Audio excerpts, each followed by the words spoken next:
것이고요. 우리가 오늘부터 이제 신약을 쭉 이제 보도록 하는데, 다음 주부터 이제 마태복음에 대해서 두 주에 걸쳐서 하고, 그다음에 또 누가복음에 대해서 마가복음 또 누가복음 쭉 나가도록 하겠습니다. 오늘은 마태복음 19장 16절에서 22절 말씀을 가지고 또 오늘 우리에게 주신 하나님의 은혜는 무엇인지 같이 나누기를 원합니다. 우리가 이 생을 살다 보면 많은 궁금증들이 있습니다. 그래서 부모님께, 어릴 때 부모님께 여쭤보기도 하고, 또 친구에게 자기의 그 궁금함을 또 물어보기도 하고, 또 선생님께 또 그 질문들을 해서 또 그 문제를 해결하고자 하고, 아니면 책을 통해서, 아니면 인터넷을 통해서 각자 가진 문제들과 궁금증을 해결하려고 합니다. 만약 여러분에게 예수님께 한 가지 질문을 할 수 있다면 여러분은 어떤 질문을 하시겠습니까? 아무래도 중요한 질문이겠지. 생각해 보세요. 내가 예수님 앞에 정말 한 가지 질문을 할 수 있는 기회가 생긴다면 여러분은 무슨 질문을 하시겠습니까? 어떤 분은 그럴 수도 있죠. 우리 남편의 마음을 알고 싶습니다. 진짜 날 사랑하는지, 보통 나는 아내의 그 마음을 모르겠어요. 이렇게 질문을 할 수도 있죠. 아니면 내가 살아야 됩니까? 말아야 됩니까? 오늘 본문을 보면 한 청년이 예수님께 찾아와서 자기 인생에서 해결할 수 없는 문제에 대한 그 질문을 합니다. 선생님이요, 내가 무슨 선한 일을 하여야 영생을 얻을 수 있겠습니까? 다시 말하면 내가 무엇을 어떻게 하면 영생을 얻을 수 있겠습니까? 이러한 질문입니다. 이 청년에게는 아주 심각한 질문이었죠. 그러니까 찾아왔겠지요. 예수님과 함께 한다는 것은 우리가 잘 아는 것처럼 여러 가지로 불이익을 당할 수 있는 상황이고, 그래서 예수님을 만나러 오는 사람들은 밤에 몰래 온다든지 그렇게 찾아왔는데, 앞으로의 삶이 창창한 이 청년이 예수님을 찾아왔다는 것은 그만큼 이 자기 삶에 좀 해결하지 못하는 그 문제를 가지고 있었던 것이고, 남들은 뭐라고 해도 이 청년에게 심각한 질문이고, 그런데 주님 보실 때는 그렇게 보이지 않습니다. 오늘 본문을 이해하기 위해서는 먼저 창세기 3장을 우리는 잠깐 살펴볼 필요가 있습니다. 창세기 3장을 보면 에덴 동산에 있는 하와에게 뱀이 찾아와서 그러죠. 너희가 그 선악과를 먹는 그날에는 먹으면 하나님과 같이 된다. 그 말을 듣고 하와가 선악과를 따먹습니다. 근데 이것을 보면 여러분 생각해 보십시오. 이 세상에 뭐를 먹으면 하나님처럼 될 수 있는 음식이 있습니까? 오늘 지난주에 갔던 그 학생들이 한국에서 갖고 온 사발면 중에 컵라면 중에 이런 컵라면이 있더라고요. 미역국 컵라면. 참 대단하네요. 한국 보니까 미역이 있어. 야, 동이가 먹더니 미역국이래. 미역국에 라면 넣은 거네.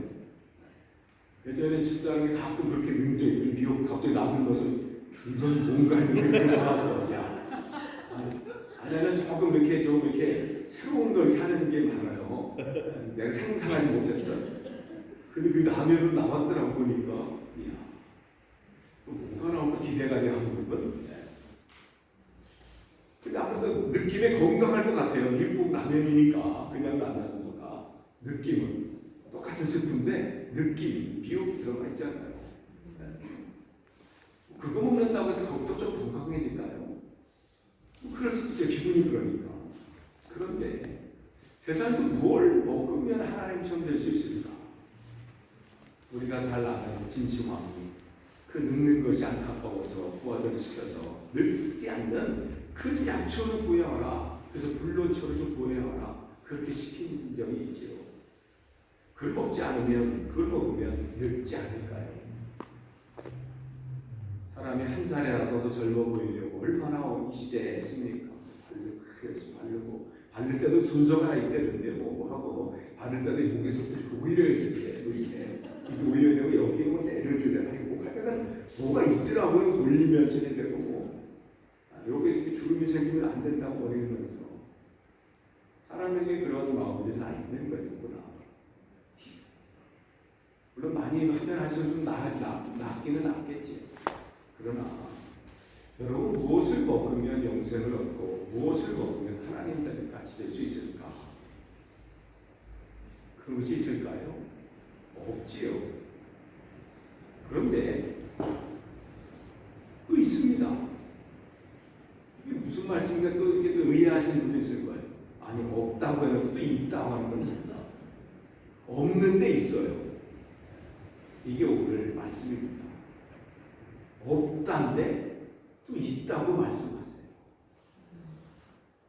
결론적으로 말씀드리면 우리 인간의 힘으로는 없고 우리 힘으로는 안 되고 하나님께는 있다는 말씀입니다.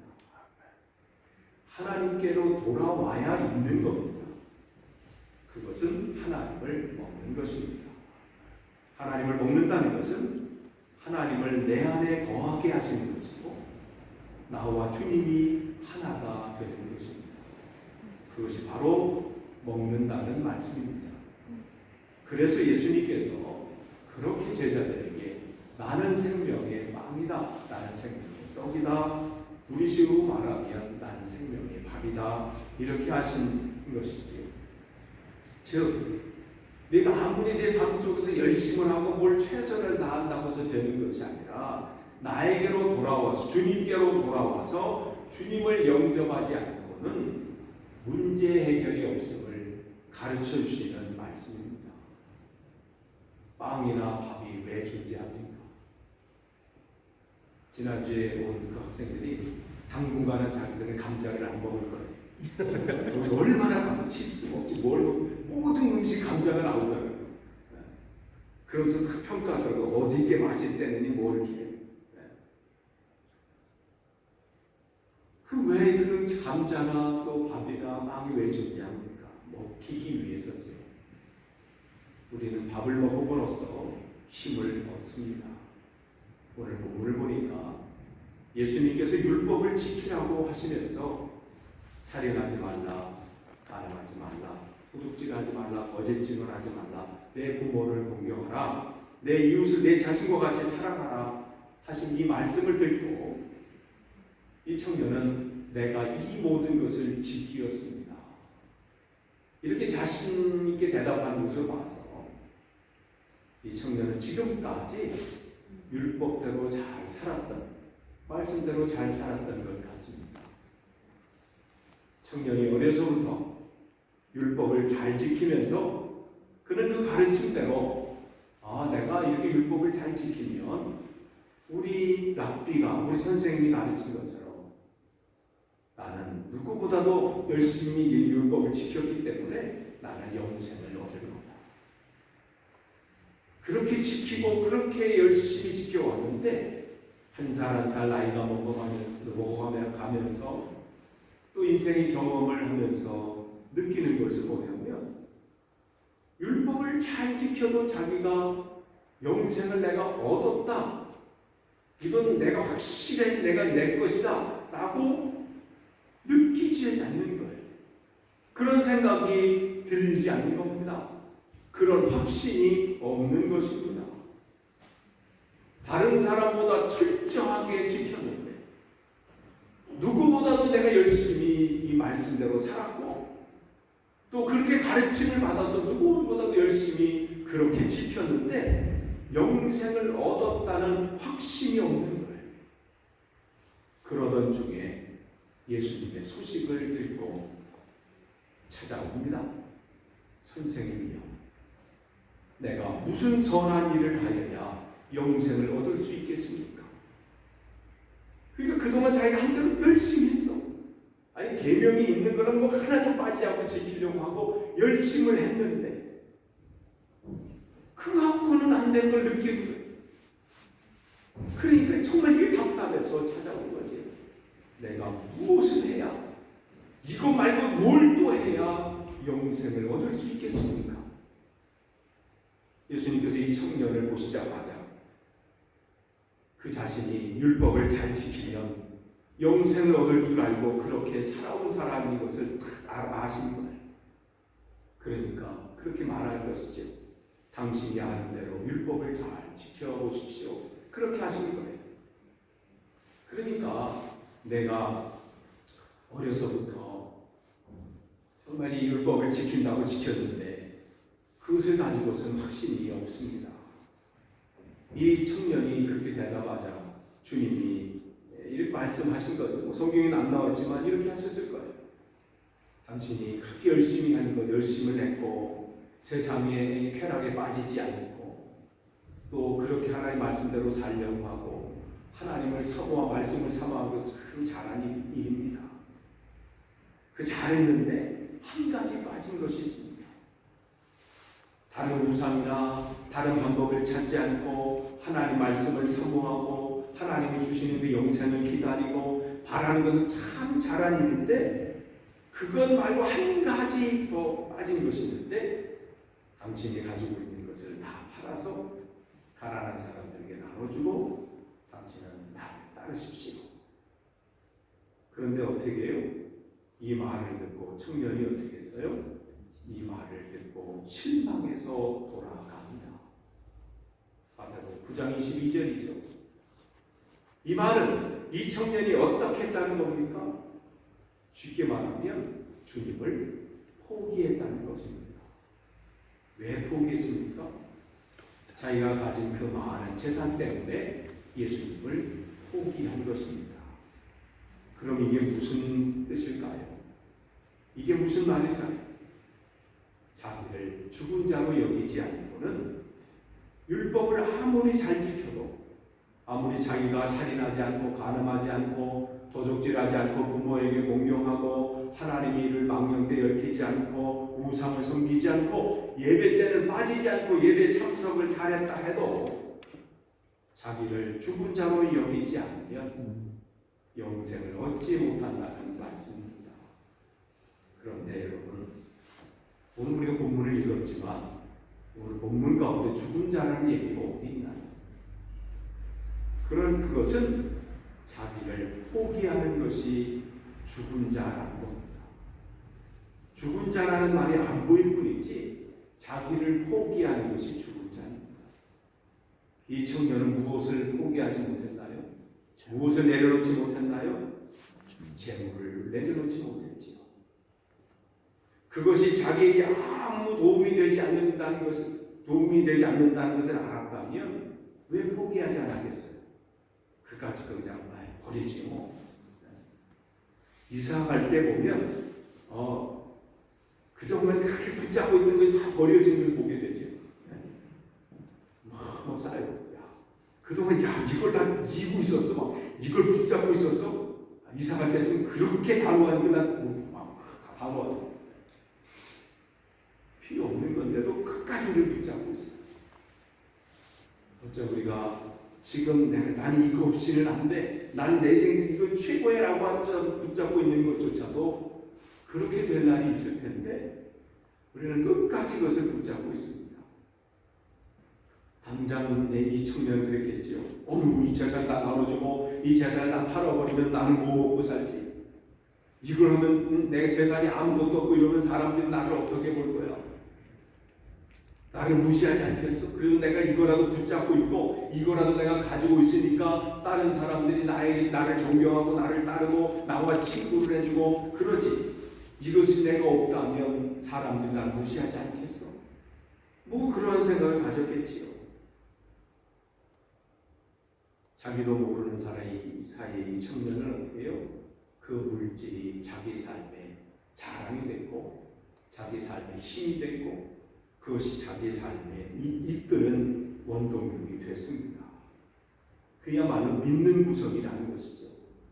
다른 것은 물론 이게 있기 때문에 자기 믿는 구석이 있다는 것이죠.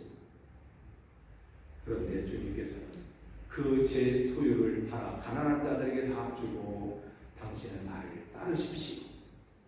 이 주님의 말씀은 당신이 지금 의지했던 것에 있어서는 그것에서는 당신은 죽은 자로 여기십시오. 이런 의미란 당신이 지금 의지하고 있는 것 그것을 내려놓으라는 것은 당신을 죽은 자로 여기라.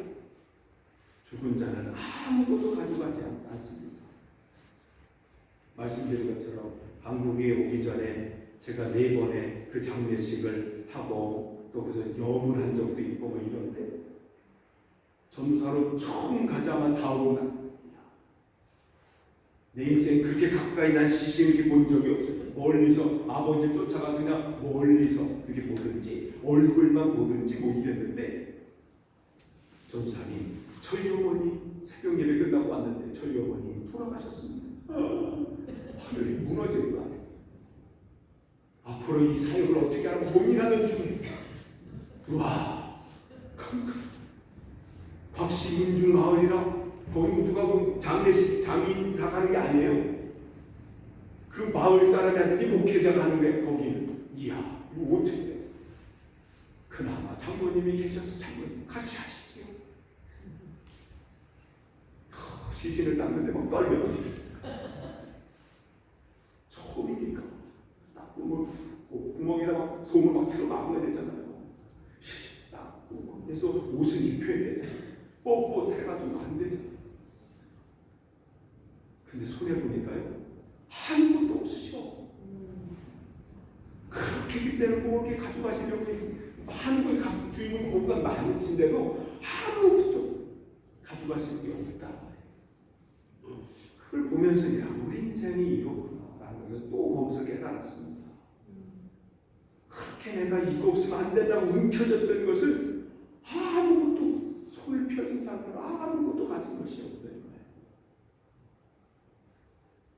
주님께서 그것을 네가 가지고 있는 네가 움켜쥐고 있는 거 그거 없으면 네가 죽은 자가 되라. 그건 뭐예요? 나는 아무것도 아닙니다. 나는 의지할 것이 아무것도 없습니다. 이렇게 여기라는 것이죠.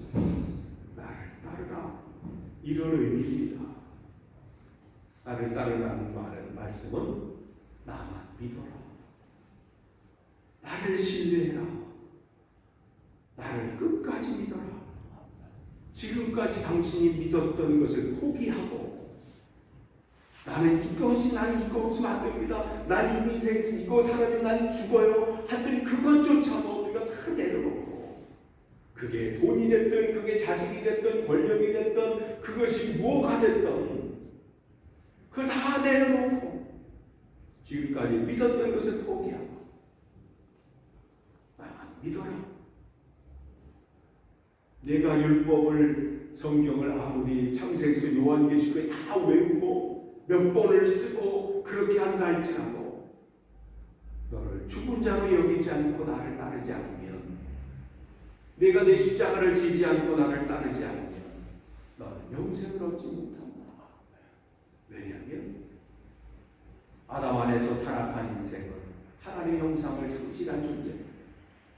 하나님의 형상을 상실했다는 것은 멸망으로 가는 짐승에 불과하고 결국은 죽게 되는데 하나님의 아들, 하나님의 자녀가 되지 못하기 때문입니다. 죽은 자로 여기지 않으면 거듭나지 못하기 때문이라는 말씀입니다. 그런데 이 사람은 자기가 죽으면 영생을 얻는다는 것을 모르고 내가 다른 어떤 것을 해야 지금까지 해왔는데 여기 뭘 더 해야 영생을 얻을 수 있겠습니까? 이렇게 생각하는 것이죠. 내가 어떻게 고민이 이렇게 나타나고 있습니다. 성경에는 끊임없이 틈만 나는 사단은 내가 어떻게 그 질문들을 끊임없이 우리에게 줍니다. 아브라함도 그랬고 사라도 그랬지요. 내 나이가 이런데 내가 어떻게 아무리 하나님께서 그렇게 하셔도 지금 내가 내 남편이 이렇고 내 상황이 이런데 무슨 자식을 낳겠습니까? 하나님이 안타까워서 하시는 문제도 이렇게 나타나고 있습니다. 우리도 그렇지 않습니까? 내가 어떻게 충성해야 그 명을 받을 수 있을까? 내가 뭘 어떻게 해야 하나님이 더 기뻐하실까? 그러니까 마태복음 7장 22절 23절에 그날에 많은 사람이 나더러 이르되 주여 주여 우리가 주의 이름으로 선지자 노릇하며 주의 이름으로 귀신을 쫓아내며 주의 이름으로 많은 권능을 행하지 아니하였나이까. 자기가 뭘 한 거에 대해서 끊임없이 이렇게 나열을 합니다. 그러니까 이거죠. 주님 내가 이렇게 저렇게 이것도 한 건 아시지요? 잊지 마시라는 거죠. 그런데 주님은 뭐라고 말씀하세요? 여호와께서 자기 비밀을 주님께서 말씀하시기를 기록이 안 되어 있는 23절에 이렇게 말씀하시죠. 내가 너희를 도무지 알지 못한다. 아무리 생각해봐도 너희를 알지 못한다. 아니 주님이 기억력이 우리만 이렇게 약하신 분이 아니죠. 우리하고 가다가 도달했으면 뭘 어디서 난다 이렇게 할 때가 많죠. 주님께서 우리의 모든 것을 아시는 분인데 근데 그런 분조차도 내가 아무리 생각해도 내가 알지 못합니다. 불법을 행하는 자들. 왜 불법입니까? 자기를 죽은 자로 여겨서 내 안에 주님을 모시고 그렇게 살아가 주님께서 내 안에 들어오셔서 생명이 되셔서 하나님께서 나를 통해서 행하는 그 일들이 나타날 때 그게 진짜 하나님의 일인데 그럴 것 없이 어떻게 내가 주인돼서 내 방법대로 내 능력대로 내 힘대로 그렇게 하니까 제가 금요일에 말씀을 드렸잖아요. 하나님의 영광을 돌리는 것이 무엇인가? 다른 것이 아니라고 했지. 입술 하나님께 영광을 돌립니다. 이것이 아니라 바울은 그 로마서 15장에서 내 안에 인내하는 것. 저 한 영혼을 놓고 그가 하나님 앞에 온전히 설 수 있도록 그 밑에서 그를 격려하고 위로하고 그를 세우는 것. 즉 그것은 하나님의 성품이라고 말씀을 드렸습니다. 인내의 하나님, 위로의 하나님. 바울은 하나님의 성품을 많은 것 중에 거기서 15장에서 그 두 가지 성품을 얘기해요. 인내하는 것이다. 우리를 그렇게 인내하면서 우리를 기다리십니다. 그리고 어떤 상황에서 내 안에 계시면서 내 옆에 계시면서 우리를 위로하시는 그 하나님. 그러한 위로와 인내가 내 안에서 드러나는데 내가 한 영혼을 바라보면서 끝까지 인내하면서 그를 하나님의 자녀로 온전히 자랄 때까지 그를 함께 했을 때 뭐가 나타나는 거예요? 그때가 하나님의 영광이 드러나는 것이죠. 그런데 오늘 이 마태복음 7장에 있는 이 사람들은 어떤 거예요? 내가 이런 일 했습니다. 저런 일 했습니다.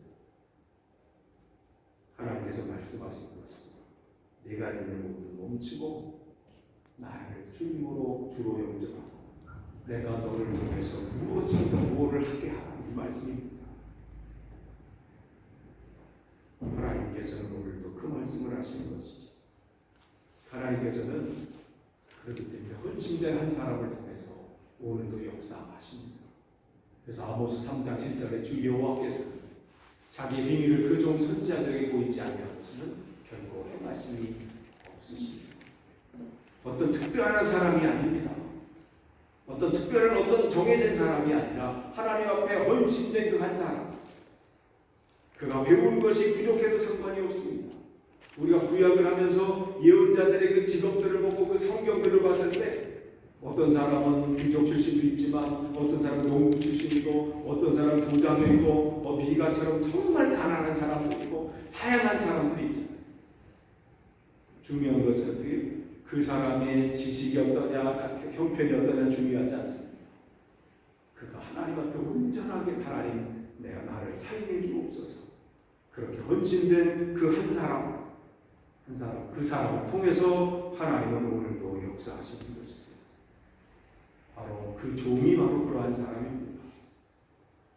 요한복음 6장 35절에 나는 생명이 떡이니 내게 오는 자는 결코 줄이지 아니하리요 나를 믿는 자는 영원히 목마르지 아니하리라는 말씀.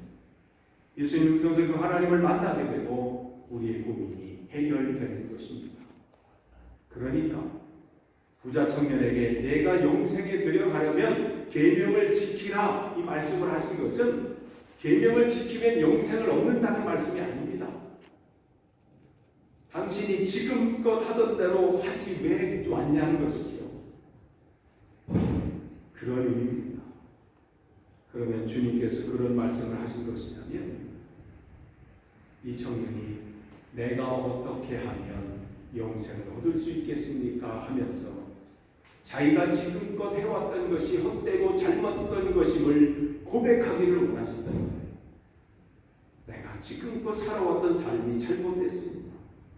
이것이 내가 하나님 앞에 이거 잘못된 삶이었습니다를 고백하기를 원하셨는데 뭐예요? 그것은 감춰놓고 뭐예요?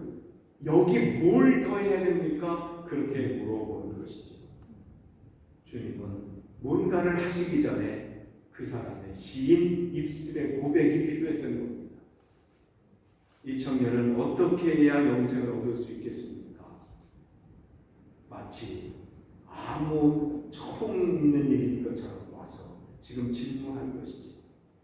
자기가 지금껏 노력해도 안 되었다는 것을 말하지 않았기 때문에 주님께서 다 알고 계시면서도 당신이 영생에 들어가려면 계명을 지키십시오. 그렇게 질문하신 것이죠. 여러분은 계명을 지킨다고 영생을 얻습니까? 아니 사도 바울도 아시는 것을 예수님께서 모르시겠습니까? 그런데 주님께서는 그의 고백이 듣기를 원하신 겁니다. 주님, 내가 실수했습니다. 내가 잘못했습니다. 내가 주님보다 앞섰습니다. 내가 주님대로 말씀대로 살지 못했습니다. 입술로는 주여 주여 하고 임마누엘이라고 말하면서도 나는 내 마음대로 내 계획대로 내 뜻대로 내 성격대로 살았습니다. 예배 때는 하루의 시작을 주님과 동행하면서 시작하겠다고 하면서도 아침 눈 뜨면서부터 내 바쁜 대로 살았습니다. 순간순간 주님이 어떻게 말씀하시는지를 기억하면서 그렇게 결정하고 선택하고 분별하는 삶을 살겠다고 다짐하면서도 순간순간 내 기분대로 내 마음대로 결정하고 선택하고 분별을 했습니다. 말로는 주님이 나의 주인이십니다 하면서도 내가 주인에서 그렇게 살았습니다. 이러한 고백을 주님은 듣기를 원하시는 것입니다. 주님께서는 이 시인, 이 고백을 주님께서 기뻐하시는 겁니다. 죄를 짓지 않고 잘하는 사람이 어디 있겠습니까? 모든 사람이 죄인이라고 주님 성경은 분명히 우리에게 말씀하십니다. 로마서 3장 10절에 말씀하시죠. 의인은 없나니 하나도 없다. 그 중에서 그러니 어떻게 하나님 앞에 모든 사람이 죄인 고백하는 것이지. 하나님, 내가 잘못했습니다. 내가 하나님 말씀대로 살지 못했습니다. 내가 죄인입니다. 하나님, 내 이제는 그렇게 살지 않겠습니다. 이렇게 시인하는 사람을 하나님께서는 쓰신다는 말씀입니다. 그래서 시편 34편도 우리에게 말씀하십니다. 같이 읽겠습니다. 시편 34편 18절 같이 읽습니다. 시작. 여호와는 마음이 상한 자를 가까이 하시고 충심으로 통회하는 자를 구원하십니다. 하나님께서는 우리에게 원하시는 것은 다른 것이 아닙니다. 하나님, 내가 하나님 없이는 나는 살 수 없습니다. 주님의 은혜가 아닌 곳에는 내가 온전히 설 수 없습니다. 그렇게 고백하고 통회하는 자. 통회한다는 것은 뭐예요? 눌러 부순다는 거예요. 뭉갠다는 거예요. 내 마음이 끊임없이 내 욕심이 드러나는데 내 계획이 올라올 때마다 그것을 내리고 주님을 찾는 것이죠. 그래서 시편 51편 7절 17절에 하나님께서 구하시는 제사는 상한 심령이라 하나님이여 상하고 통회하는 마음을 주께서 멸시하지 아니하십니다. 이러한 마음으로 주님 앞에 나올 때 주님께서 그를 통해서 어떻게 해요? 임마누엘 하셔서 역사하시는 겁니다. 그렇게 하나님 앞에 하나님 나는 내가 할 수 있는 것이 없습니다. 주님 내 안에 주인 되어 주십시오. 그렇게 고백하는 그를 통해서 하나님께서 계획하신 일들을 이루십니다. 끝을 맺습니다. 오늘도 하나님께서 우리를 통해서 일하시기를 원하십니다. 그러나 우리가 아직 내려놓지 못한 것이 있습니다. 내가 아직 붙잡고 있는 것이 있습니다. 그것을 내려놓을 때 비로소 주님께서는 역사하십니다.